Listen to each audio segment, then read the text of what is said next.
All right, welcome to Frankenstein House. What's up? That was kind of cool. We got this sweet ass countdown. Yeah. I think for anybody who's been watching our game stuff, we've been talking about it a little bit there, but we're actually seeing about trying to get somebody to do like a branding for us. So yeah, Mhm. I'll get all that stuff added here too, so we can do it for the talk streams. Yeah, because that shit's super fucking cool. That whole countdown's great. 'Cause you're just not in this weird like limbo of like, oh, we gotta start the video and then start the intro. You have a nice countdown intro and then that. It Yeah. flows, makes things flow better. Yeah, so it's been a week. It's been a week for anybody who pays attention to comic books at all. So before we just jump into that, we'll just do a little bit of housekeeping. This is the first like talk stream that we've done in almost 2 months now, I think. Yeah, it's been a little while. We focused on doing some game streams and stuff. I think we Yeah. both took some time off. You Yeah. moved. I went on vacation for a few days, so yeah, I think like for these like live talk streams, we'll start doing those for maybe news stuff, and then we'll switch our review stuff to being recorded content because it seems we end up doing a lot of drunken ranting.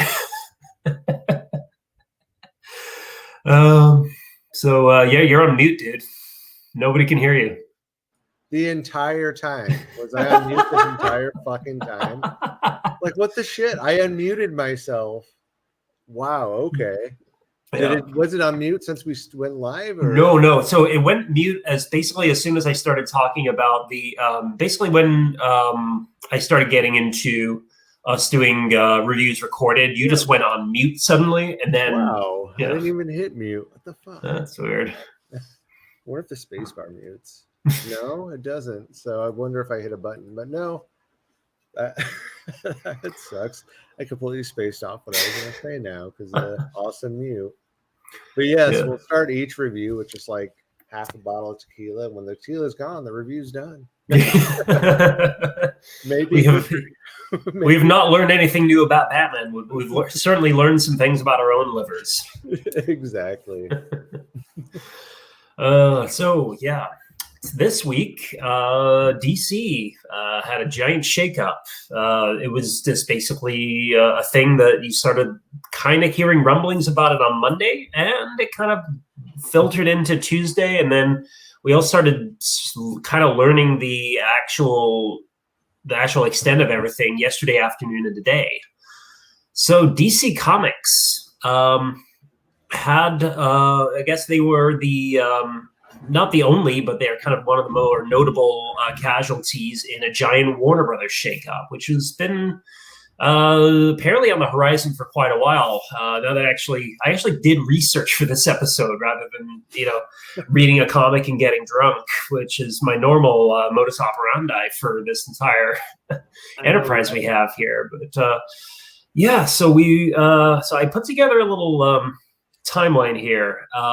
So I'm gonna walk through this and we can kind of riff on what happened. So a lot of this is gonna be like circumstance, happenstance, nothing to do with each other, but it's interesting. It's things happened. Not all of it connected, but maybe it is.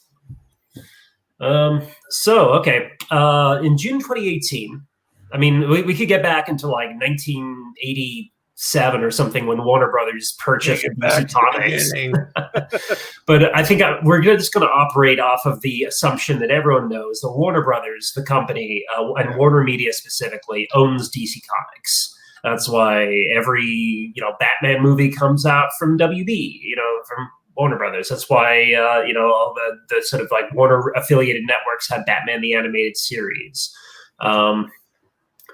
So when back in 2018, AT&T purchased Warner Brothers. This isn't the first time Warner has been purchased. They were actually originally purchased back in the mid 90s by AOL. Do you remember AOL purchased Warner Brothers? Because like, I don't remember that, but I mean AOL. I don't. Anybody who's a 90s wrestling fan remembers that because basically AOL stepped in and just canceled wrestling on all the Turner and Warner stations. So if you're a fan of WCW, you have like a certain hate in your heart for Warner Brothers executives. But anyway, in the midst of 2018, AT&T purchased Warner Brothers, and the belief is that they basically purchased it so they would have the entire library of Warner Brothers and all the Warner Brothers related IPs for streaming services, because that's going to be basically the future of entertainment and probably the future of communications media is, all these different companies are going to want to have their own streaming service. I'm sure Verizon, if they haven't bought in on something already, they will have, but AT&T is like, we need this. He just buys fucking everything. It's like, we gotta have this. Fuck it. Yeah, basically. So in March of 2019, DC launched a new imprint which was called Black Label. It was supposed to be sort of a new take on what they were doing with Vertigo. Aside from it was. DC owned everything, for one thing. The Vertigo always had kind of a 1 foot in the creator-owned world and 1 foot not, 1 foot in the corporate-owned world. And then from there, so they launched Black Label. It was going to be basically their sort of like mature prestige imprint.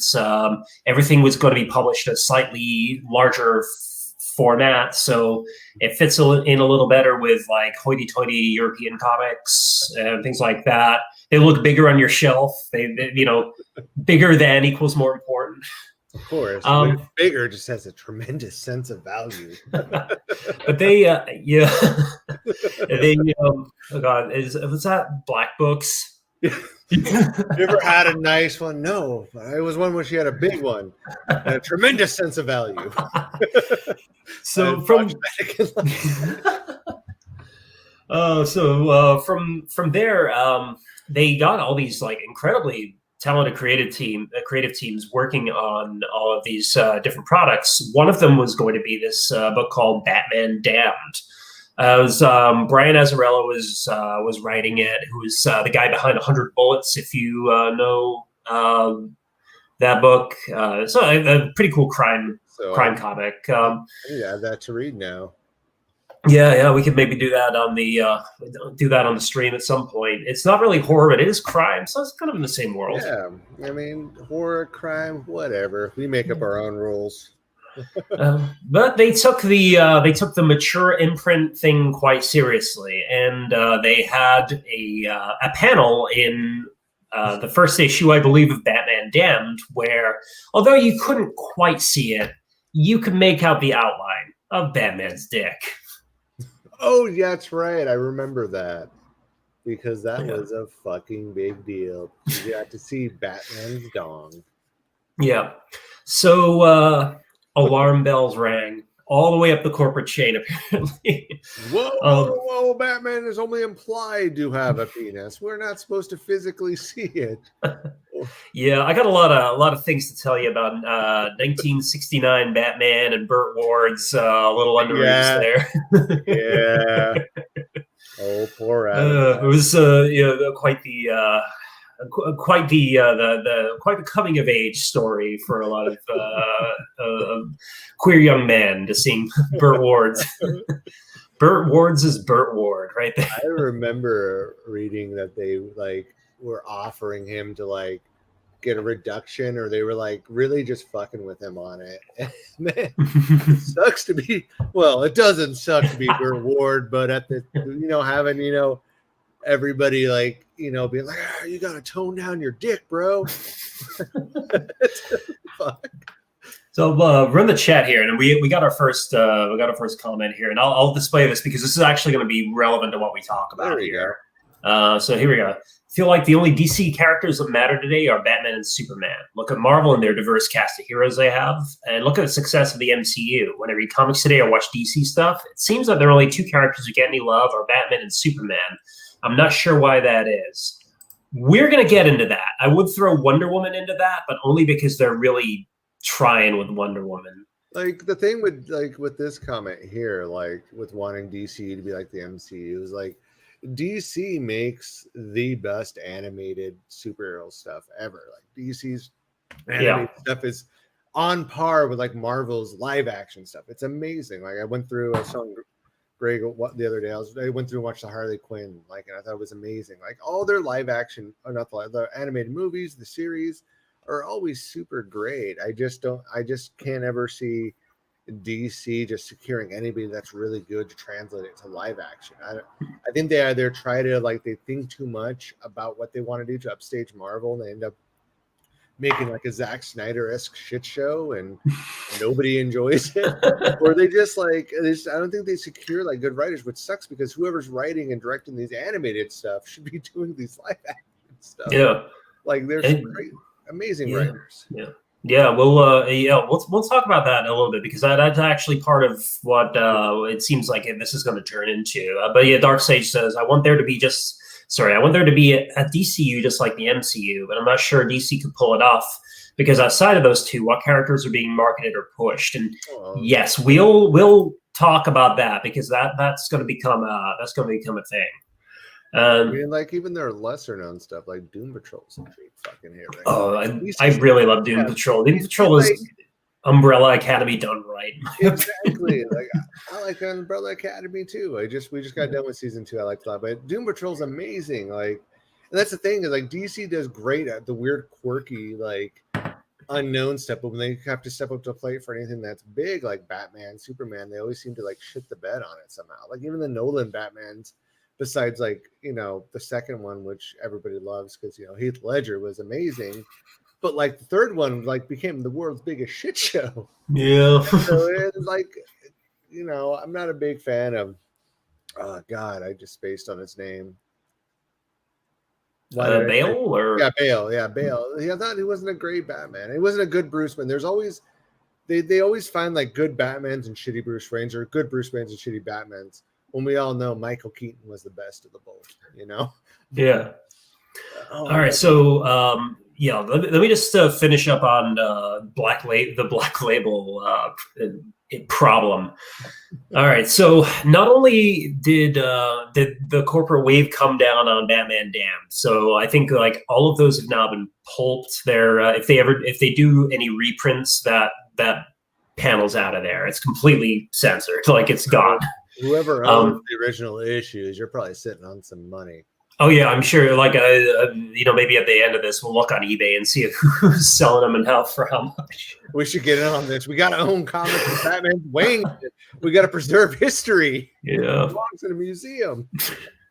Belongs in a museum. So from there, Warner Corporate started axing anything that was like even vaguely controversial. So there was a Vertigo comic coming out of this about to come out at the time called The Second Coming, which was about Jesus Christ coming back to Earth, not knowing how to reach the modern day people, and then becoming roommates with a superhero. Wait, what? Oh yeah. Wait, what? Yep. So that got axed. It's moved independent now. I think it's either with Dynamite or one of those companies. But no, Aftershock. I think Aftershock Comics. Batman has the hardcover of Batman. Target has the hardcover of Batman Damned for $20, and I'm ordering. Yeah, but you know it's not in there, man. You know it's not in there. Probably not, but you know we could try. You know how much money do we have to waste to find Batman's wing? Hold on. We'll find out soon. Bruce Wayne. I bet Bruce Wayne. See, they had the full uncensored set, and it's like $100 on eBay, and that's probably not a bad price for Batman's. I mean, they seem to fluctuate up and down. You see the uncensored sets and stuff. So, I mean, I think we'd probably get in trouble if we did post, the scene with Batman's wing. Maybe near the end of the stream, just like, near the end of the stream, we'll blur it out. Yeah, they will. I mean, they'll nuke this stream faster than King Crimson ever could. WB's just sitting there, just on the button, like, fucking do it. Remind us of our sins. Like, all right. Yeah. Then in June 2019, so this is 2 months after that whole shit show happened. Vertigo Comics itself was shut down. Oh yeah, Vertigo I had been, remember that. So Vertigo had actually been treading water for a while. They'd gotten rid of Shelley Bond and Karen Berger, who were the editors who had basically taken it from this tiny little imprint of DC Comics to this like thing which is known like Vertigo Comics. There are people who know Vertigo Comics who don't really know it's part of like the same company that makes Batman. Like, Yeah. Yeah, so they nixed that. Basically, the only thing that survived was the Sandman books because they just rebooted those. So they just moved those to Black Label. Everything else on Vertigo, which was like Border Town and wasn't Constantine on Vertigo too, or was that? Yeah, I apologize. Yeah, they moved that over. Yeah, they moved that over. Yeah. That sucks though. Vertigo had some cool shit. Actually, I think Constantine was rolled into Sandman universe. So. Oh yeah. So after that, they nixed Border Town, they nixed High Functioning, they nixed Goddess Mode, and like all of these sort of like new. They're supposed to have like this new wave of Vertigo, and it just like floundered. So around that time, do you know a comic book artist called Rob Liefeld? It sounds familiar, but not off the top of my head. He is one of the original Image founders. He is a controversial figure, both in he's very opinionated online, but he is also quite dunked upon because of basically he's not an illustrator in the way that a lot of comic book artists are. He's a cartoonist, and so he does some pretty wacky like anatomy. Sorry, he's a tracer. No, he's I mean, he's an inker. He's one of these guys. Like I feel like in a different time he would have been like a Charles Schultz type character, where he has like his particular style of drawing is quite celebrated. But he's in the world of like the Neil Adamses and the Jim Lees, like who have this very on-point Bridgman like art. Rob Liefeld, like he never draws feet, and it's like the muscles are too big, and like they all have 700 guns. Like if you ever see that one, Sam Keith and the Max. Yeah, if you ever see that one image of, just look up Rob Liefeld Captain America, and you'll get an idea of like why people don't like him. I actually love the guy. Like I think his art is kind of amazing for what it is. Let's check this out, Captain America. What's fucking wrong? Oh, because he's thick. Yeah, Damn. Jesus. Yeah, it looks shitty to me, but Jesus Christ, did he get swole? Yeah, it's a very specific style. Like I really like Rob Liefeld, but he is again like very opinionated online in a way that rubs people very much the wrong way, and he is also like one of those guys who he can make a comic book. In like an industry where people are kind of like scrabbling to sell books, like he can like come up with just a character, publish it, and just the fact that it has his name on it will like move hundreds of thousands of copies. Mm-hmm. So he said in mid-2019 on Twitter, he stated that DC Comics is currently driving towards a cliff due to the current leadership there. And he blamed it basically on a guy named Dan DiDio, who was the co-publisher at the time with Jim Lee. Dan DiDio is an interesting character in comics. I think he worked for DC for about 11 years. He originally came from television. He was an executive producer on the 90s cartoon Reboot. Do you remember that? Reboot? Which Do you remember the comic? Remember the cartoon Reboot? It was Reboot. Yeah. So he's one of the exec producers on that, and he worked for the company that made it for many years. But he basically became the publisher of DC Comics and co-publisher along with Jim Lee, who is the guy who created like Jim Lee created Wildcats. Jim Lee is the guy who did Batman Hush, and he's another one of the Image founders. So nobody believed Rob Liefeld when he said DC was driving towards a cliff, but it was kind of prescient thinking. So fast forward to 2020. This is before COVID hits, but COVID becomes part of this. Yeah. Dan DiDio is let go in February of 2020. Dan DiDio was basically in charge of basically every like DC reboot and line relaunch that happened. So everything from the New 52, where they like deleted all the previous continuity and changed everybody's costumes, to the what was it called? Rebirth about 7 or 8 years later, where they set everything back to the way it was. There was supposed to be another reboot coming up pretty soon, which I think is now dead. And it basically like every crisis event, like Infinite Crisis, Identity Crisis, like everything since early 2000s, I think, maybe even like late 90s, was under Dan DiDio. And I think he was let go because they were just looking for new blood and new direction for everything. It's like, you can't just keep hitting the reset. Yeah, you just can't be like, we built a really great fan base and solid lore and storylines. Boop, start over. But not like the way it was before. Wait, what? Not like it was before. Redo it. Yeah. And then like 5 years later, it's like, oh, you hate the new thing. Okay, back where it was before. Oh, you showed Batman Wing. Gotta nuke it. We're done. Gotta just nuke from orbit. What if Batman was an alpaca? And then, what the fuck, dude? So when Dan DiDio left Jim Lee, the aforementioned former Wildstorm boss, creator of Wildcats, creator of like Supreme, and I guess he co-created some of the characters in The Authority.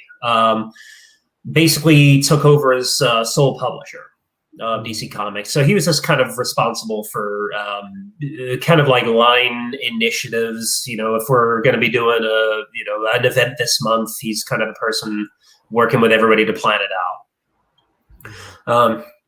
So in May 2020, and we're jumping a little bit ahead there, a guy named Jason Keeler, Kilar, I think. So it's either Keeler or Kylar.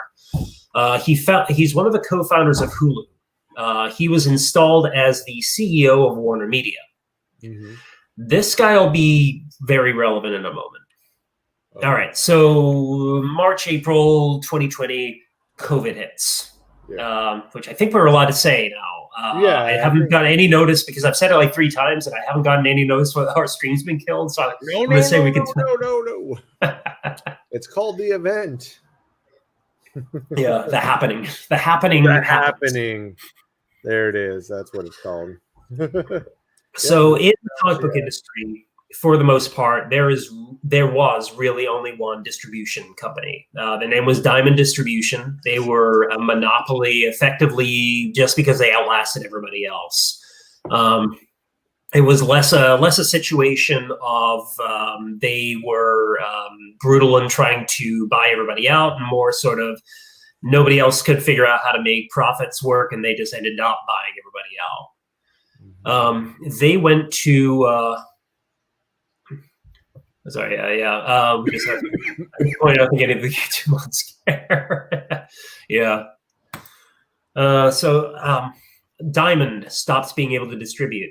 They were based in Massachusetts. Massachusetts had a pretty strong quarantine regulation for businesses. Unless you were like an incredibly essential business, you couldn't ship shit. So with that happening, DC Comics decides, how are we going to get books out? They talked to two of the biggest store chains in America, and they get one on the East Coast and one on the West Coast. And they say, well, okay, you're good at getting comics and getting them out to all of your individual stores. How about you just get all of your comics out to all the stores? I remember talking about this earlier this year too. So we chatted about this. Basically, when we said there's no new comics, and there's like, well, there's new comics, but it's from new companies. And so it's basically they got two like big networked retail comic book stores to take over everything. So now there's 2 distributors for DC Comics, and none of them are Diamond. So it's DC Comics goes through these 2 channels, and then Marvel, Image, Dark Horse, literally everybody else goes through Diamond. And people have been calling it the death of comics, and that's the worst thing that's happened for a while. But I don't know. I mean, people seem to be getting their comics. So that's good. Yeah. Yeah. So, and I'll throw a shout out here on YouTube. There is a channel called Comic Store News, I believe it's called, with a guy named Dan Shaheen, and he does a lot of these sort of like live stream interviews with people. And it's basically major retailers, people who work for the companies. So I'll throw him a shout out there if you want to get more insight into how all these distribution networks are working at this point. Go check out some of his interviews. He's talked to Steve Jeppe from Diamond. He's talked to some of the DC guys. So they have kind of they have these different perspectives on what was going on. Nice. So fast forward to last week. The Hollywood Reporter has an interview with Jason Kilar, where he promises a huge internal shakeup in Warner Media. We don't really know what this entails, except for the, when they say that, it's usually like executives are gone. Yeah. Jump forward to this week, though. It's not just executives that are gone. No. It is a lot of executives, but it is also a lot of people kind of at the lower levels of parts of Warner that don't make a lot of money, and not like they're losing money, just that they don't make a lot of it. So AT&T starts gutting Warner this week. So there's major players in the TV division. So the head executive and a lot of the staff that were in charge of TNT, TBS, and True TV, formerly Court TV, if you remember Court TV. Oh yeah. So the head in charge of that is now no longer part of there. So you can probably expect some big changes on like TNT pretty soon. And let me see. They apparently have been trying to find a buyer for WB Games. So they're trying to get rid of their gaming division. Well, I mean, they got some good IPs in there, so I mean, if they're able to take some of those IPs with them, which I don't think they probably not. No, it's probably resources and headcount they're trying to get rid of. Like Batman's Arkham Asylum and Arkham City were super fucking good games, super solid stuff. So yeah, wasn't that put out to Rockstar though? Wasn't that Rockstar who did those? It was WB, and I think it was Rockstar. Okay. I think it might have been developed by Rockstar, maybe published by WB. Probably. Let me find out. Rocksteady Studios and published. Rocksteady. Adios. Yeah. So from there, DC, Rocksteady. Yep, we got confirmation. Rocksteady. What? Thank you to Darkseid. Oh yeah, WB did like Mortal Kombat. Oh, then they published that. Yeah, I'm assuming they're going. Yeah, because underneath that is they own TT, Rocksteady, NetherRealms, Monolith, Boston, Avalanche, Montreal, and WB San Francisco. So they own a handful of like really good, especially NetherRealm Studio, which is at like Mortal Kombat. That's interesting because Mortal Kombat might have a new corporate owner. I don't know. I can kind of see Warner wanting to keep that license and just licensing it out to other people, though. Yeah, and I think that's where this is going to go too. So I'm not dead yet. Most of the editors and finance, DC's editors, a lot of Warner Brothers finance people are gone because of California statutes. They have to get at least 60 days. So apparently they all have like 90 days notice. So at least there's that. But that's wild. Yeah. So from there, so in the midst of all this, we're 2 weeks away from DC Fandom, which is supposed to be this big online DC Comics celebration. And I'm looking at like my phone on Monday. So I'm looking at my phone and like on Twitter, I have like basically people like sending out like commiserations to their friends for losing their jobs. And then I jump over to like Instagram, and because I look at comics stuff on Instagram, I'm getting like all of these like Instagram dance videos from cosplayers, like tune in for Fandom. Like, yeah, I'll be interested to see what comes from that. Ooh, here we are at DC Fandom, or what was left of it.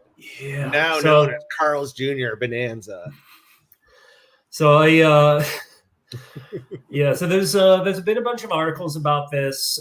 Something was brought to my attention by there's somebody I follow on Twitter named Ariel B, and I think her Twitter name is just at Ariel B, ARIELBEE. So she basically pointed me over to Comic Speed, where they basically talk about who they think is taking over. So Warner Media's president, I guess, like new president in charge of publishing, is apparently really not into mature stuff. So you can basically assume DC Black Label is gone. Whether or not they would like license out things like Sandman and things like that to other companies is, you would assume so, especially because Sandman's supposed to be getting a Netflix series pretty soon. Yeah, that would be kind of shitty to just like, well, no. Yeah, but Netflix has some working agreements with IDW, which is idea. I don't know. So they're a comic book publisher that popped up in like the 2000s. I think they were co-founded by the guy who did 30 Days a Night and some other people. And they also have some working relationships with Image Comics. So I can kind of imagine either of those two companies might get like licensed, or like get the license to do Sandman, as long as like Neil Gaiman was involved or something like that. Send them over to Image. There you go. Yeah, I think that would be IDW back in the early 2000s would have been great. A great home for Sandman, because they have that dark fantasy horror thing, but like IDW now is better known for being like the place where like the Ghostbusters comic is published, or like the IDW Transformers comics. So they apparently do pretty well with that. They have the Ninja Turtles comic, and some other stuff like that. Yeah, Ninja Turtles and a Ghostbusters crossover. Yeah. Yeah, they do stuff like that, which is always pretty fun. But you always get the feeling that they don't count. Yeah. But yeah, they do a lot of licensed stuff, so yeah, that might be a good home for them. Could be. Apparently, Jim Lee, who is still technically the publisher of DC Comics, is going to be transitioning to a new role in the company, which I can kind of understand. He started doing a lot of. When COVID hit, he was doing a lot of live streams of art streams and stuff like that. Mm-hmm. And I can kind of imagine him being sort of more of an ambassador, like a brand ambassador for them, and kind of like a celebrity artist. And then after that, they're apparently going to be getting a new publisher. Allegedly, like, we don't know who this person is, but allegedly from this Comic Speed article, this person is going to be coming from some sort of esports background, which is a choice. I don't know if it's a bad choice, but it's definitely, I would have expected them to want to install somebody from like a TV background, or like if somebody in charge of Hulu is in charge of this, maybe they would want to put some streaming media person involved. But like an esports person in charge of like a publishing company is very interesting. But I mean, yeah, like Danny Dio came from a TV background, and he was, good for, he was hitting him out of the park for almost like 10, 11 years. Jim Lee was an artist and a comic publisher, and now esports. Yeah. We'll see. So the rumor is now that DC Comics is going to get whatever the new administration is going to be. They're going to get 2 years to basically right the ship. They're going to get 2 years to try to turn DC Comics into a high return part of the Warner Brothers portfolio.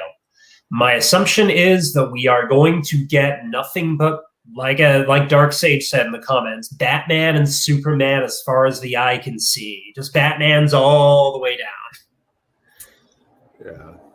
Yeah. We're probably going to see, we see a lot of interesting stuff from DC. The TV division. Oh, that's another thing. DC Universe. All the people working on the DC Universe app, pretty much gone. If they couldn't use them on the HBO Go app, they're gone completely. it gone, which Yeah. sucks. I mean, but because they were pushing that pretty hard for a while, that the whole DC Universe app. So Yeah. it sucks It's that. Yeah, and that kind of sucks. That's just more consolidation of media, more less choices for consumers, more. Yeah, hold on. Here's a good one. Flash. He's someone I'd like to make a series about. So, are you talking about, because there is a TV series for Flash? Um, it's in the same universe as the Arrow and the Legends of Tomorrow and stuff. But that's on the CW, where like Batwoman and some of those other shows are. I watched the Batwoman show a little bit.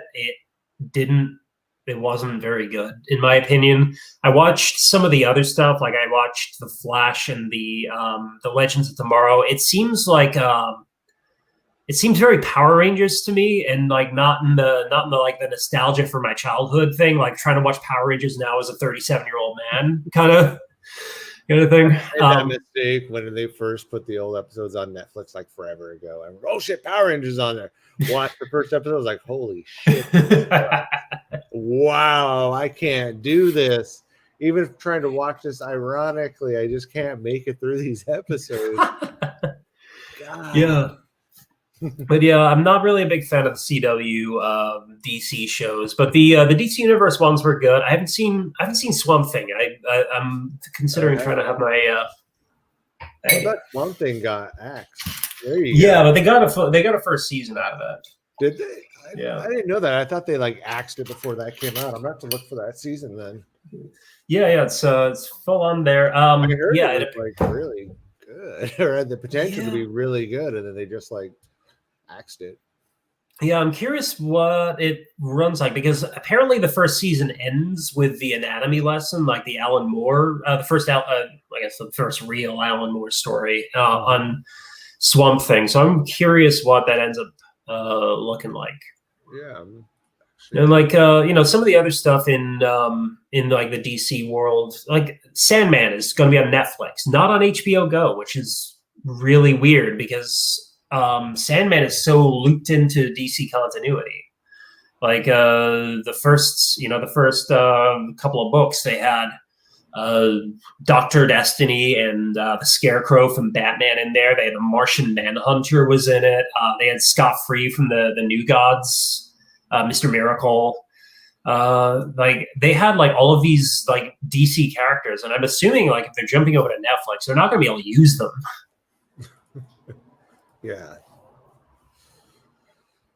I didn't know that season one of that. I just remember seeing like Swamp Thing, and then that it was canceled. I didn't see that there was actually a season for it. Now I'm going to watch that shit. Yeah, I'm interested in what it's like. Well, I'll have to see if I can convince my wife to watch it. I mean, Doom Patrol was a hard enough sell. I don't know if we're gonna get Swamp Thing. So great, though. I haven't. I love Doom Patrol. I haven't started season 2 yet. I'm gonna start. Season 2 is good. Trying to get my fiance caught up on season 1, so we've been kind of going through that too. But like season 1 is just so fucking good. There's a really great Mr. Nobody. You saw what happened at the end of the last season. Mm-hmm. There's a great gag in the middle of this next season about like what happens to him. It's fantastic. Like just wait for it. You'll especially appreciate it because of what you've been talking about on this. And I won't tell you more than that to not spoil the joke. But it's such a clever joke. Like I loved it so much. I'm gonna have to watch it. Yeah, it's great. So Doom Patrol is really, really good. So okay, so getting back into DC now, seeing like all this stuff kind of like online, it's been a weird few days kind of sitting online, because you have like on one hand kind of everybody feeling like real shitty about their friends losing their jobs, and like And then on the other hand, you have every asshole in the comic book, either industry or world, like doing a little jig on the grave of all these people's careers, basically.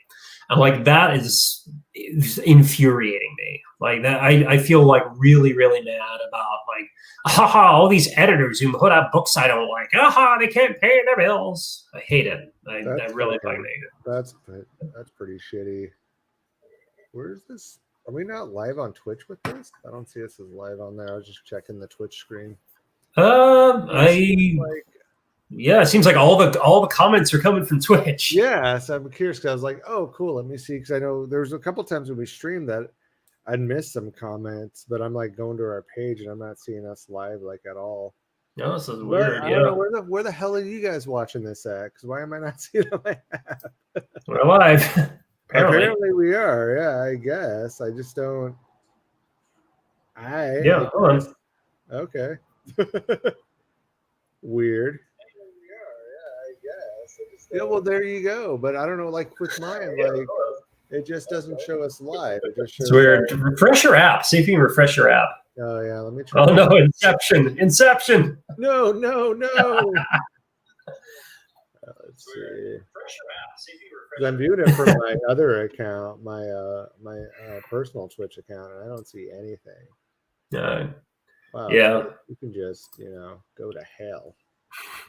Yeah, it wasn't showing up on my app initially too. I had to like close out of it and refresh it. Yeah, might need an update or something. I don't know.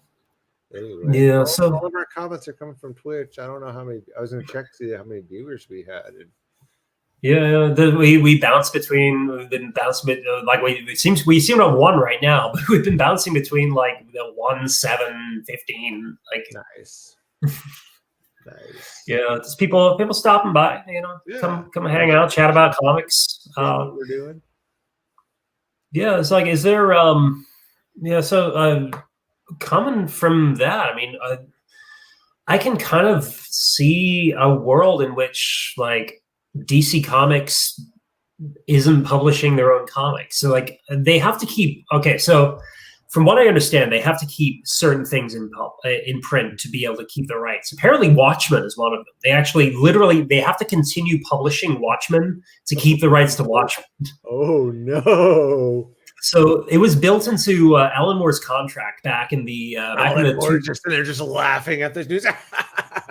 He might be, honestly. So yeah, that's the thing. Like back in the 1980s, Alan Moore signed this contract that said basically if he, when he gets the rights to Watchmen back, or he and I'm terrible at this. Like half of the, more than half of the work of a comic book is artists, and I cannot remember the artist. Dave Gibbons. Dave Gibbons is the artist of Watchmen. So they get the rights back when DC stops publishing it. Back in like 1980, whatever the hell, nothing stayed in print. Like they never kept things perennially in print. And Watchmen is the one they decided to start with. So now Alan Moore is, he just like sits around. I think he's just like sitting around waiting for them to have a reason not to publish it anymore. And I'm not sure how the contracts would end up working because I don't know if DC as a part of Warner Brothers has to continue publishing it, or could they license out the publishing rights to another company? Like I don't know how that works. I think we should bring Alan Moore on here and ask him. Let's call him up. I follow I follow his daughter and son-in-law on Twitter. Maybe I can DM him. Like, hey, we're curious. What's the language? In your dad's contract with DC to keep Watchmen before the rights revert back to him. Just ask. Yeah. Curious, If you can text him right now, though, that'd be fucking great. Yeah, Alan Moore isn't texting anybody. No. Like right now, he is. Right now, Alan Moore is sitting in Northampton, England. He is laying in a bath, which apparently has lush. So his big thing is apparently lush bath bombs. He's really into them. No, he's just laying in a bath, high off his ass, probably chuckling a little bit. That's what we should all be doing. Lush bath bombs, chuckling everybody high off our asses. That's what the next one. Once he gets the rights to Watchmen, he's totally gonna just make it all about that. And this entire story is about finding lush bath bombs. What the fuck? I don't give a fuck.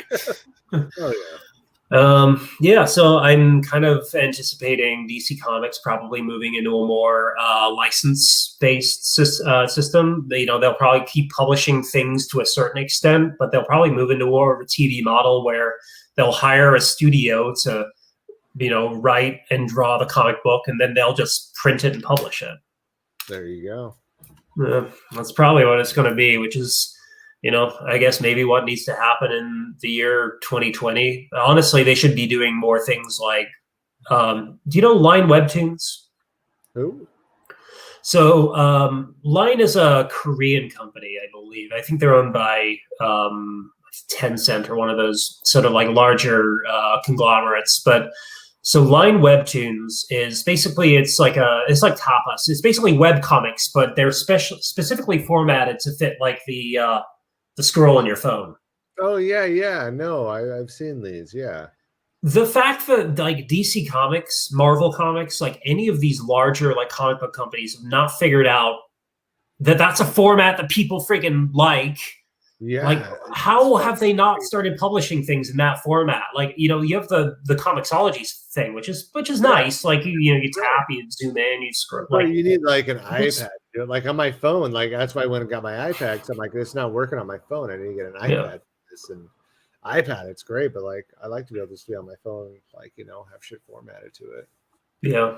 But yeah, I can see, maybe they should dig into that. They should definitely. So they started moving into putting stuff in Walmarts a year or so ago, like putting out these big, like almost Shonen Jump style, like big digests of comic books that you can just like buy in the magazine or the gaming section of Walmarts. That's probably a thing that you should be doing as a larger comic book company. As much as I hate Walmart, I mean, it's.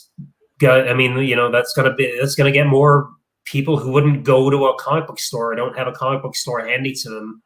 That'll get more of them in there. Comixology is great, but it's got a very limited audience. Unfortunately, they should be on Amazon Kindle a lot more than they are. I don't know. There's just a lot of opportunities in kind of the digital world. I swear I got an email something about an update to where like Comixology stuff, like stuff that I get, they merged to one where like all your Kindle stuff and all that's all together now or something like that. Yeah, all that stuff is like merged now. It's where instead of two separate things, you just have like the one source for all your shit. Yeah. So that's just there's a lot of opportunities that they've not been taking up. And I think a big part of it is they never wanted to like ruin their relationships with comic book stores. Mm-hmm. And unfortunately, I think like comic book stores, as much as I love comic book stores, I always love my local comic book store over here in Seattle, like Phoenix Comics and Games. You guys rule. They really need to figure out like other ways of getting product into people's hands, because there are less and less comic book stores. And if there are more comic book stores, there's more and more in the same areas. They're not, we're not in a situation where, small towns have them anymore. It's always like bigger cities. Just, you got to figure out a way to get comic books into people's faces. And that's why things like, Homestuck and, web comics like that, and just Order of the Stick and things like that. That's why those take off, but yet nobody in the mainstream of comics publishing have ever heard of them, despite the fact that they're bringing millions of dollars on like Kickstarter or when they self-publish. Why they do so? Because there's a whole separate audience they need to be like reaching out to, and they just aren't. It's always like trying to sell.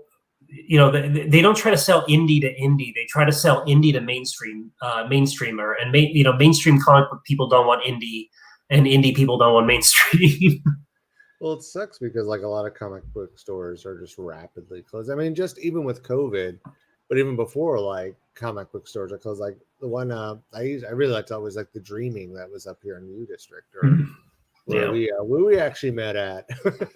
We did. Well, cool. Yeah. Well, Yeah, I mean, technically, we were in there at the same time and didn't realize it, I guess. But I used to like going there. Like I used to, when I lived in the youth I used to like walk up there. I got like my Batman and Max comics from them. I would buy other stuff and games and stuff from there.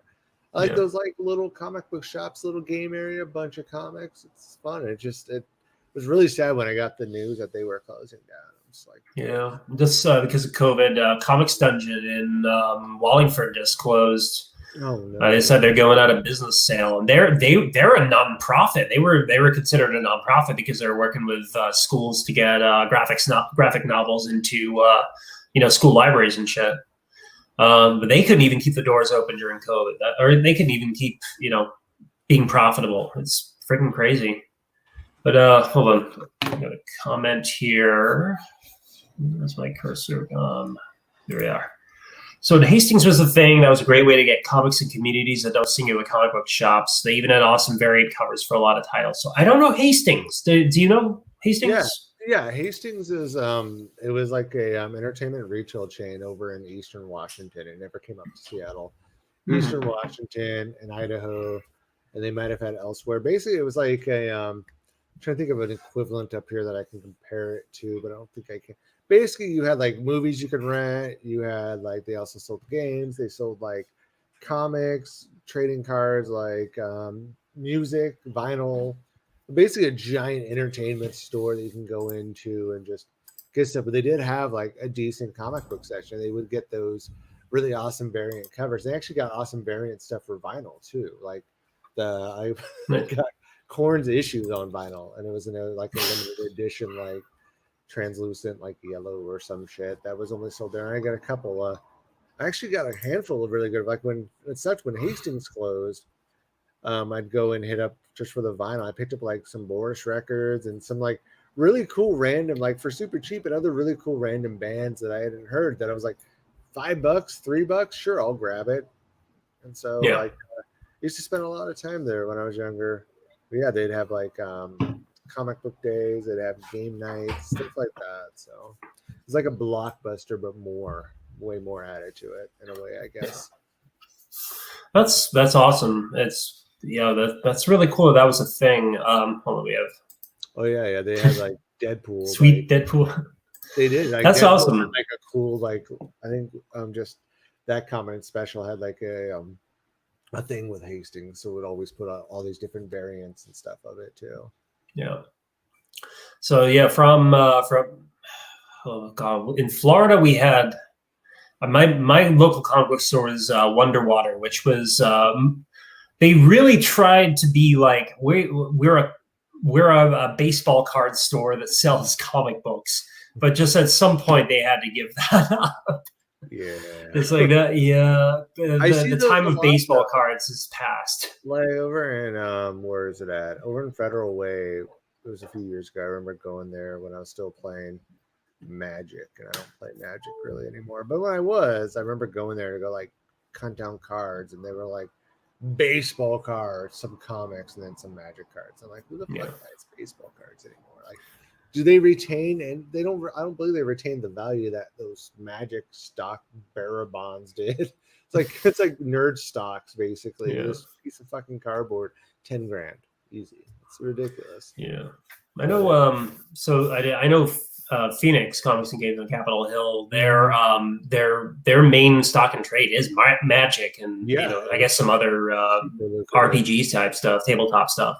I played some Magic, some events there. I believe. I think I did a pre-release there once, and that's over right by Dick's, isn't it?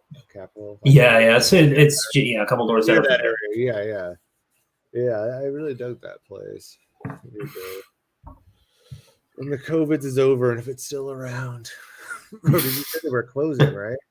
They weren't closing. They're not closing. Comics Dungeon in Wallingford is closing. Okay. I think Phoenix Comics and Games, because they are so like gaming based, I think they have more of a buffer to go with, because like Comics Dungeon really tried to be like the comics and the back issues like place. And they were only set aside things where the educational part of it, which was really cool, but also the let me think of They also had a big they had the educational part, and they had a big back issue room.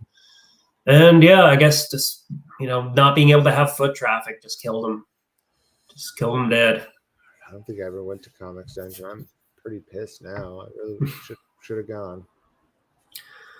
Yeah, it sucks. I mean, that's what kind of the way that that goes. Like, it's fascinating to see like an industry that seems to be like the cornerstone of the way that major media seems to work now, because everything's about fucking superheroes. Yeah. Just die because of people can't go in stores. Like, it's just you just have to like, I don't know. We got to figure out a different way for this to work. It's just kind of how it's gonna go. I'm tired of seeing like good companies close down or get shuttered because either A, they weren't able to catch up with the times as well, or shit like COVID happens and just wipes it out. So why can't they wipe out like the bad companies? Like let's start getting rid of their big chains and stuff. Like get rid of the shitty companies.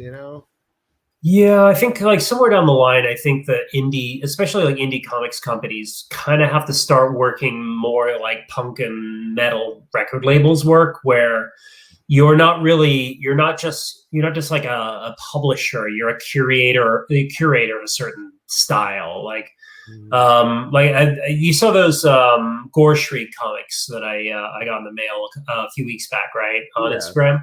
Yeah, like those I could sort of see like the publisher of that, like they seem like all we're going to do is these like very gory,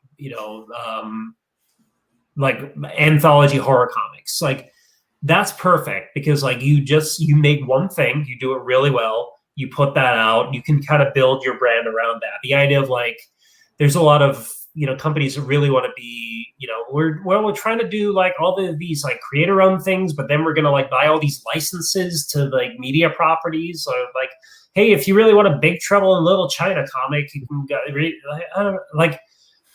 there's room in the world for a Big Trouble in Little China comic, but like if you're going to publish a Big Trouble in Little China comic, you need to be like the Big Trouble in Little China company. Like that needs to be your shtick. Like you can't be like, you can't be the company that tries to be everything, because this is a niche kind of like industry, and you need to be a niche within a niche, and you need to be all in on that niche, I think.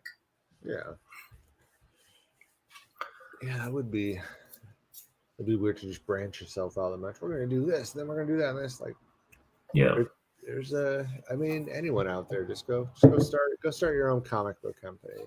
Just do it.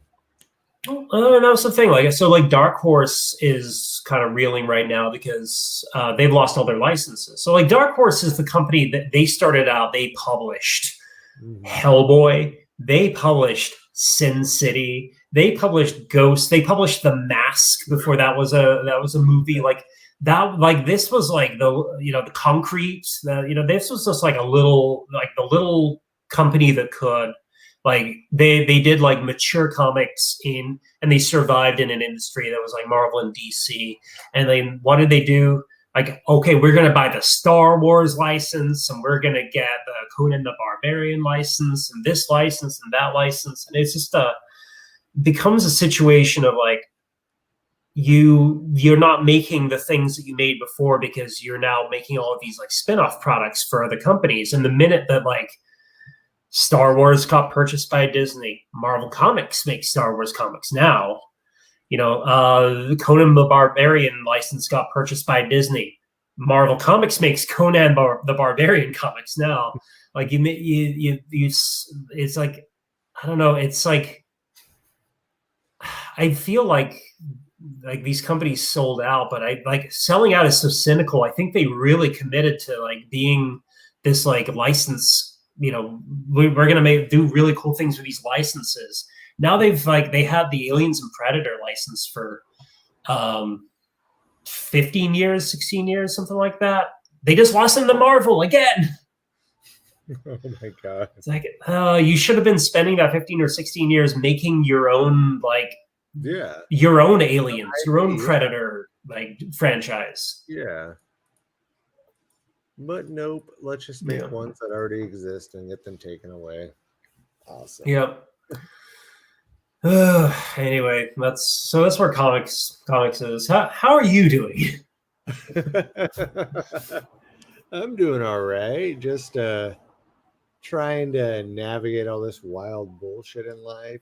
Still dealing with computer issues. Yeah. Still, yeah. I've never. The only thing I'm going to say about it is I've never really dealt with any small business that refuses to just actually have good customer service or give their customer any sort of peace of mind Yeah. or anything. It's just like there's like the right way to do things and the shitty like crappy way to do things. And when you see like these businesses take that turn, it's just kind of like you don't have a leg. They don't have a leg to stand on whatsoever, but here they are, just like it's so frustrating to me. But other than that, I mean, hopefully that'll get wrapped up soon. Yeah. We're working on that. Other than that, I've just been, making music or fucking around with stuff, making weird sounds, bleep bloops. Nice, man. How are you All doing? right. I'm good. So I'm gonna. Okay. I think what I'm gonna do here is I'm gonna tell. For the last however long we're on here, I'm gonna regale you with the story of the Russian Dragonlance musical. Oh my god! Was I talking to you about? No, I was talking to Sonia about that a while back. All right. She's like, remember these? I remember those books. She's like, we're watching this musical. I'm like, shit. Did you? So you read the books? I did when I was young. When I was really young, so I had to I vaguely remember them. So I had to go through and oh, that's fucking right. Okay. I was really into that. I was into Forgotten Realms and a bunch of random ass fantasy shit back in the day. But... All right, so I'm going to describe this as a person who has never read the books and watched this completely blind. This is a fever dream on stage. This is absolute madness. So okay, I'm gonna read my plot description that I put together for the Dragonlance musical. I want to clip this out for YouTube, just as a thing, just guy who's never read Dragonlance tries to explain Dragonlance. Okay, so first of all, there's no dragons in this friggin' musical. There's no lances. There's no dragons. So first of all, we're at a real problem for me. So it's a show. It's about these two brothers, the guy named Raceland and a guy named Karaman. Raceland is kind of an anime elf wizard. Karaman is a drunk former soldier or something. So all of this just off the music, just off the musical. So I'm incredible. Anybody who's read these 8,000 books is screaming at me right now, and I want you to know I'm never gonna read them. Some nerd is just throwing up right now. It's like that scene from Clerks where you just dog shits all over Lord of the Rings. Makes that nerd throw up. Some nerd just with that fucking anime elf wizard. Yeah, just going to town, dude. We're about to get a fucking comment of some hate mail. Oh, fucking dear. All right, so how dare you? First off, Oh, God. All right, so Raceland is, and I'm gathering this all from the songs. No dialogue explains this. It's all the songs. Raceland is trying to become a god, and he's trying to replace the current god of darkness, who is a lady named Takesis. Okay, so and she she has a weird rivalry / sexy attraction to him, and everybody has a sexy attraction to this elf guy. An anime elf? yeah. I mean, he's an anime elf. All right, so he's gonna take her place by studying under some kind of legendary dark wizard. Oh, good. Meanwhile, there's a lady named Chrysania, who is she's also got a little crush on. Okay, so I wrote his name as Raceland, but apparently my autocorrect changed it to racist. So she has a little crush on racist, and the two brothers, Racist and Cardamom.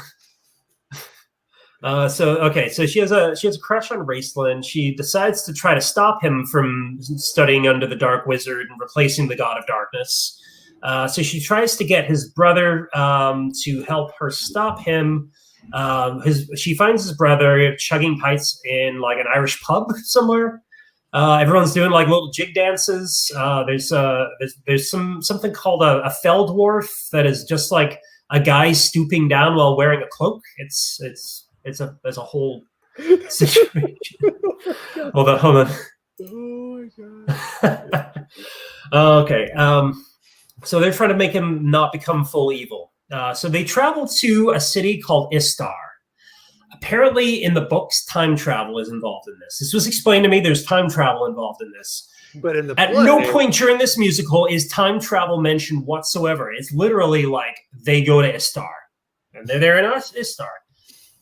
They get captured. Not Raceland. Chrysania and Cardamom get captured, and Cardamom is sent to fight in the gladiator pits. Oh, good. So Raceland, while he is learning about dark wizardry from a dark wizard, is like laughing while his brother is like having like weird Matrix fights with cybergoth dudes. So like, yeah, with like Russian cybergoth dudes in like the fight pits. So he ends up beating the cybergoths and becoming like a legendary warrior. What was that? For the cybergoths. Yeah, you gotta, the Ostrogoths, the Visigoths, and the cybergoths. You gotta vanquish all three. Yeah, get all three to the soundtrack of Wolfheim. Yeah. They brought Sparrows and the Nightingales. They brought Peter Hebner back. Just like, hey, what's up? Who the fuck is this? Anyway, here we go. Once in a lifetime. What? Yeah. So they go back home, and Caramon is a hero now, I guess. Raceland uses all his newfound dark wizard powers to jump into the abyss where Takesis lives. They try to follow him, and they get lost in this abyss. Yeah. Takesis tries to like fight Raceland by like first of all trying to like do like a sexy seduction thing, and then when that doesn't work, she gives him flashbacks of his life and like especially his childhood. And unfortunately, it seems like they ran out of costumes because instead of like the childhood, because it shows him his childhood friends, and instead of the childhood friends of like a dark wizard anime elf man, it's basically the cast of like Newsies or like West Side Story. They're in like scally caps. They're like click dancing and like they. Fuck. So they only read part of the books. They also watched West Side Story. So I feel like they certainly read more of the books than I did. Yeah, I think they read. They read. This is apparently. This is 3 books that they try to like push together. This is so yeah. Anyway, he defeats the Newsies. He defeats Takesis. He becomes like a dark wizard. Chrysania or what? How did he beat them? Dance fights. You grabbed too many of the jacks. You vanquished us. So like Chrysania like tries to convince him like, no, you don't have to become this dark wizard, and he's this dark wizard god. And he's like, actually, yes, I do. Also, I'm not letting you out of the abyss. Fuck you. Fuck you. It's like, and really that's how it ends. He leaves the abyss. He leaves his like lady friend in the abyss with the other like abandoned lady friend. Yeah. So like, this is an insane fever dream of a musical, but it's incredible. Like the music's actually legitimately really good. The costumes are. I've seen like 2 performances of it now. World-class composer to do the music who's just like, what the fuck? Better do a bunch of cocaine while I do this. It really just sounds like I can't remember which one's older, but I assume the other one. I assume what's his face, the older one, the jockey one. So it's really about a jock dude that kind of goes through and beats up a bunch of goth dudes, and then wants to stop his like emo brother from becoming like, darker. I guess it's kind of that. So it's really we got to stop him before he gets to the Hot Topic and he throws the cashier. Exactly. He can't get a position at Hot Topic, so he challenges like a bunch of cyber goths to a dance-off. Which I remember when because I remember she had posted it. I was like, oh damn, like I remember these, and it's like I'm showing. I like watch part of like I'm like, oh my god, this is fucking. I don't have time. So it's one of these things that it's kind of not good, but also in a different way, it's the best thing I've ever seen. Between that and like 90 Day Fiance, we're really finding high tier content to watch. Yeah. But everybody, let us know if you want to have like a 90 Day Fiance, sub podcast of Frankenstein. So we watched every episode, and we simultaneously have a deep disgust and a great, love for humanity at the same time. It is a show that you will cringe really hard while watching it, while also crying in happiness. It is a total shit show.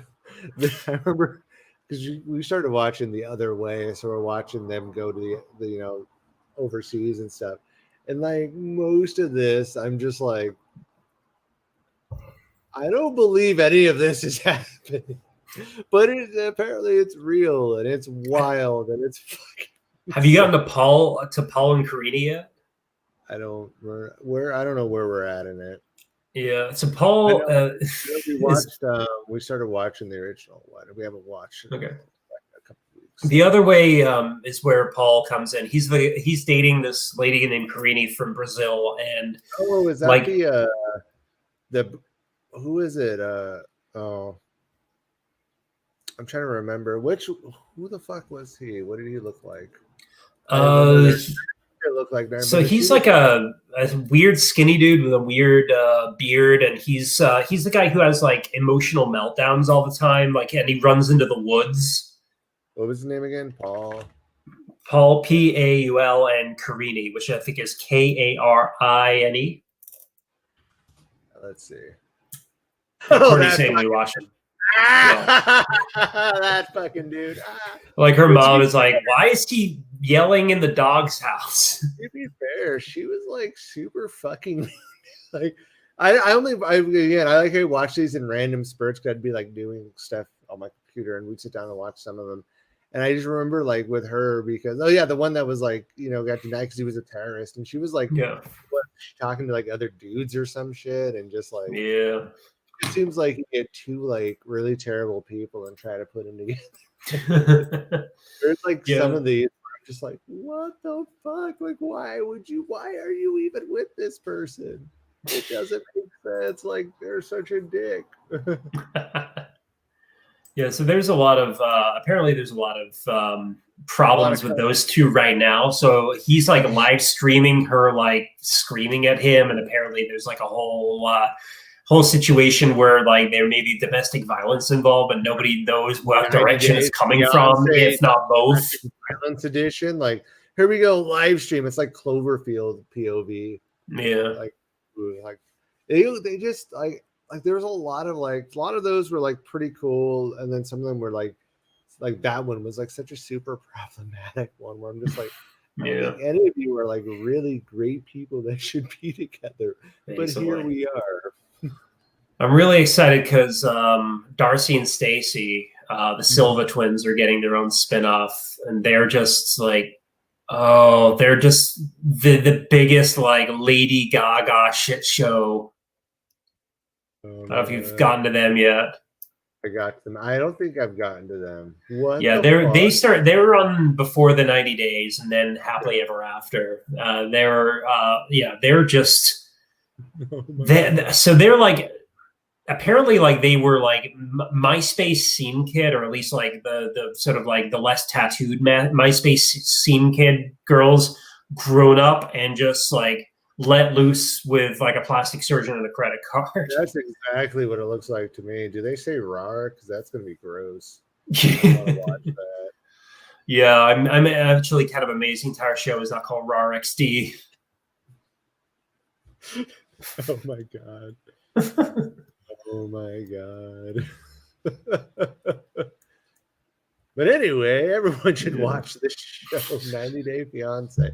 You'll laugh, you'll cry, you'll scream at the TV and wonder what the fuck are you watching and why. Oh God, why do people agree to act this way on national TV? Like, I'm just like, what the like? I'm a piece of shit. Smiles at the camera. Okay. All right, man. Well, after we've gone into this this beautiful Dragonlance musical description, I think it might be time to bring it on home. Favorite Dragonlance song from the musical, just to play it. Yeah, maybe I'll do that for our next talk stream. We're gonna have the intro videos, just scenes from that show. Just trick people, like, oh yeah, we're gonna do a review, and then we just play the entire musical. Like, here you go. We just do it like we do. We just put on an OBS. We just our faces. It's like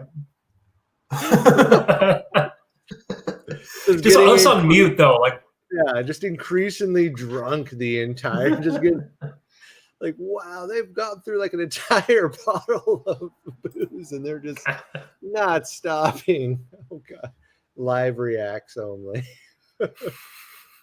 But yeah, no, we should be recording some review content here this weekend. So that'll be cool. It'll be cool to get some cool stuff up, and we'll see how the rebranding or the branding goes. And say it's rebranding because we haven't really branded ourselves. So it's coming out all right. Like some of the that one screen you sent was really cool. I liked that. When I was able to look at that, I was like, okay, this is pretty cool. So I have more hope now that it's going to come out pretty cool. At least that, you know. Yeah. He sent some like some other like stream ending stuff, but it's the same animation, so I didn't pass it on. Yeah. That's cool though. As long as that stuff's cool. So what is he working on now? Just is he still struggling with the logo or? Yeah, and he's gonna be working on the cam borders and stuff like that. Okay, cool. Yeah. And then I can't remember. Did we get like the weird like follow stuff? Is he doing those too? The little animations? I think so. Yeah. I did a few of those. Like for I'll check it out. Right? And whatever. That'll be cool. I'm excited to see that. It seems like that's more of his wheelhouse. But when it came to like that logo style that we're wanting, like we'll see where it goes. Like I think maybe with him he does all that, maybe it'll help him like get to that. You know. I mean, worst case scenario, we just find a sweet ass comic book artist to do it. Yeah. You're like Troma now. Go hit them up. Be like, hey, find a sweet ass artist. Like, hey, buddy, we're like co-workers now. Here, draw us up something cool. Yeah. No. Okay. Yeah. There's a couple of people I can reach out to. It might cost a pretty penny, but we'll see what happens.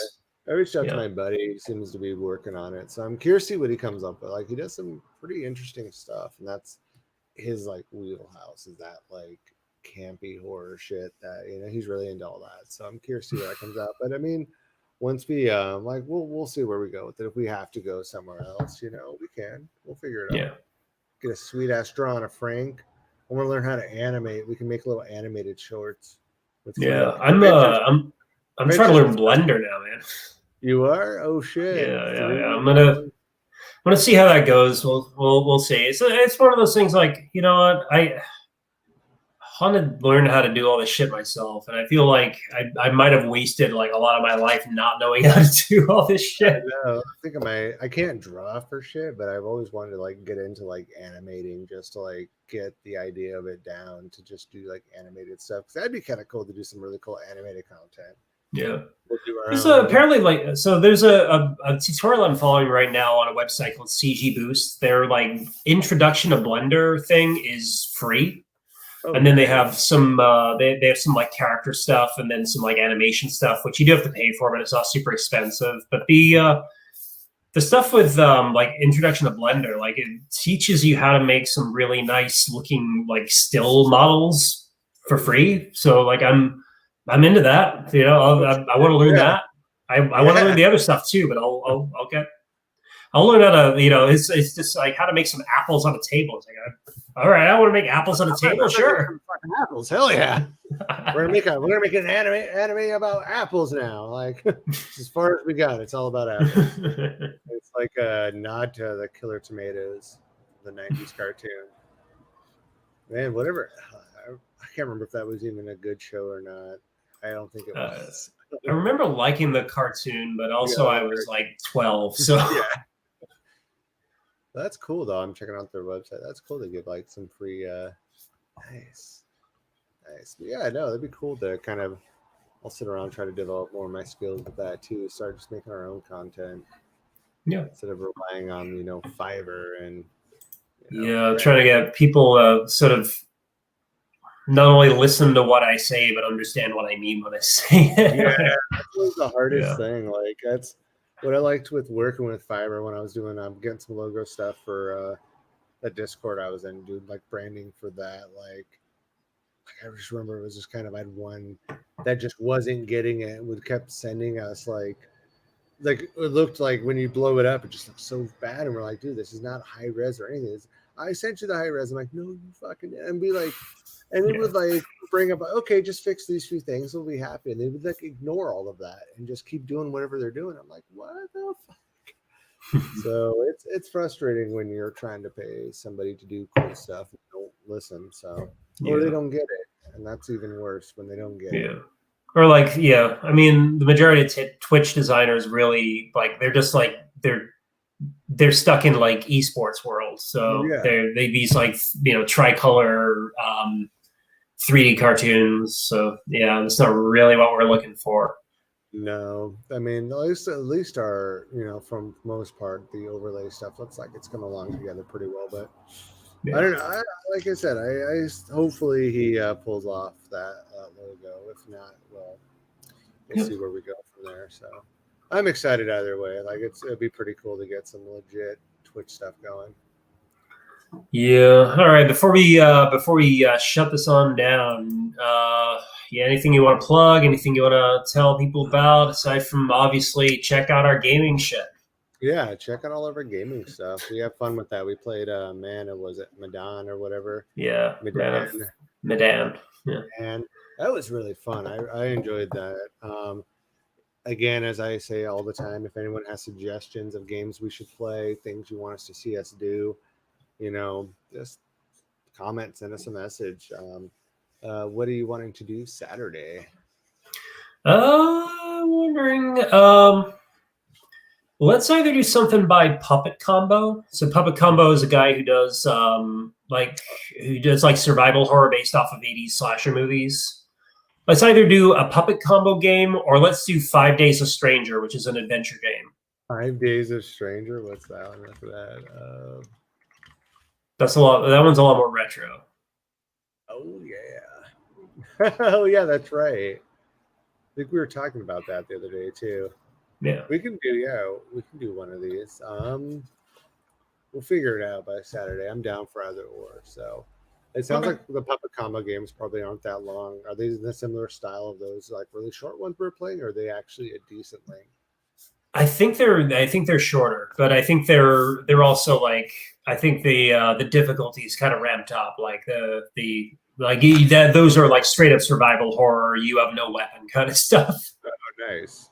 Oh yeah, this is the one with Babysitter Bloodbath, Massacre, the Night Ripper with a dude what looks like a horse mask. Is that a horse? I don't know what that is. The Power Drill Massacre. Like this is fucking rad. Let's do one of these. All right. Yeah, sure. Their websites, right? They even have merch, dude. You check out their shirts and shit. Yeah, I took a look at those earlier. I was I've been following that person on Twitter just because I got kind of interested in like game design and stuff, and I'm very curious how they do it because they try to make everything look like it was done on a PS1. Yeah, I'd totally like to kind of get into that. That's fucking cool. Like, oh wow, their shirts are rad. They have some sweet ass merch. Yeah. Well, let's definitely do one. Hell, we can try and get I assume it's is it just one person doing it, or is it a team and they're just called Puppet Combat? It's one person, and occasionally they'll have somebody like contribute some music or some art or animation or something, but it's pretty much just one person. Should get them on the stream sometime. That'd be kind Yeah. of fun. That'd actually be kind of cool. Like, there's some really cool stuff in here. Hell yeah! I'll grab some of their games, and yeah, we should give this a go. Yeah, for For sure, the man. children, Babysitter Blood. I just love these like old like retro titles. Nun Massacre, say your prayers. Yeah. Power Drill Massacre, come in and stay a while. Oh, these are great. Hell yeah. All right, yeah, let's definitely do one of those. And we'll die so many times doing this. Oh yeah, you get all 4 of them for like $20. I'll go buy that right now. Fuck yeah. Sweet. I like that when you're like scrolling down there, that the CD-ROM, so it looks like an old school PlayStation like demo disc. Yeah, man. That's fucking cool. Holy shit. Yeah, let's definitely do that. Yeah, so there's that. We can pick one to play. At some point, I do want to do the Glass Staircase, which is one of their ones that doesn't quite match the others. It's more of like an Alone in the Dark type game, and it's based around like Italian horror movies rather than like American like slasher movies. Mm-hmm. So yeah, we'll do that at some point. But yeah, let's do like the Night Ripper or Buzzsaw Bloodhouse or some shit like that. Oh, dude, this looks really cool too. The Glass Staircase. Yeah. Hell yeah, dude. Yeah, I'm gonna pick these up. Like, oh damn, they have a ton of games. What the hell? Say the fucking side bundle. There you go. Oh, nice. That's pretty cool. Scary Tales Volume 1 for the scariest. Nice. Sweet. Yeah. Yeah, we'll pick one. We'll just, I guess, pick one at random and see what happens. All right. Sweet. Sounds Anything, good. you want to say or plug or? Just I got comic books up on my website, ritual83.rip. If you I've got some free content. I got free comics. I got free stories. I'm gonna have a short story I'm getting published. I'm gonna be able to announce that pretty soon, but don't have anything official I can say yet, aside from the fact that I have a short story that's gonna be published soon. Aside from that, yeah, nothing else going on. Any synopsis on what the short story is about or anything? Or first time I've tried to add any sci-fi elements into my horror stuff, and apparently it worked so well it got published. Nice. I definitely want to check that out. Was this a story we were talking about when I came up for my birthday last year? You're talking. There's a couple. There was a sci-fi story you were talking about possibly. No, so that I have not. That I'm still tooling with actually. Cool concept. That was a really cool concept though. That's going to be a comic. I'm not gonna start trying to like hire an artist for it until probably until near the end of the year, when I get a better idea of like living situation and shit, because you don't want to spend. No. You don't want to spend a lot of money hiring an artist, and then suddenly you need $2,000. I know, right? Oh no! Don't worry about it. Even though we're moving, we've got to fund the arts, man. But yeah, no, I'm excited for you to announce that. Thank you. I appreciate that very much. Yeah. All right, so if nothing else, I guess tonight the portal to the Alfredverse is closing early. We're going to go ahead and let you all go. Thank you for everyone who tuned in. Thank you to my streaming buddy Bon here. Yes. And release the Howard Cut. 100%. I think we haven't really harassed Stu Townsend enough. I think we really need to just. I think if we put some pressure on him, I think we could get the Howard Cut released for us. Probably not though, but we got nothing better to do than to cyberbully. What's his tag again? The most informed, the official Twitter. It just said official tweets. The most official, like the official tweets, and then It just said official tweet. Yeah. Stuart Townsend's Twitter just says official tweets, which is just the most official. Are they officially like your official tweets? Are they just the official tweets? Official tweets. It's official tweets, man. We'll get all right. All right. Thanks for everyone who tuned in. Have a great night. Have a great night. Night.